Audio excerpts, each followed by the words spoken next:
তোমাদের সাথে একটা অনেক পুরনো বাড়ি যেটা রিসেন্টলি প্রমোটিং হয়ে যাবে সেই বাড়িটা শেয়ার করছি। এটা হলো চন্দ্রনাথ ধাম। এটি পাটলুরির বৈষ্ণবঘাটার অঞ্চলে আছে। কত পুরনো দেখো, সেই খড়িবর্গার দরজা, এটা জানলা সরি। আর ওপরটা বোধহয় পরে মানে ওই 50 কি 60-এর দশকে এটাকে তৈরি করানো হয়েছিল মানুষের প্রয়োজনে। আর 3 তলা অবধিও আছে।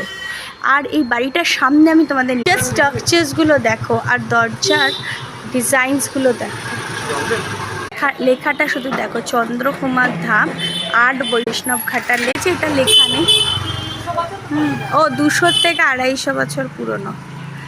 ভিডিও পেতে আমাদের সাথে থাকো, সঙ্গে থাকো, কমেন্ট করো, সাবস্ক্রাইব করো। Thank you for watching. এটা অনেক পুরনো বাড়ি, কিন্তু আমরা সব বাড়ি রাখতে পারছি না, সেই জন্যই আমাদের খারাপ লাগে। Please like.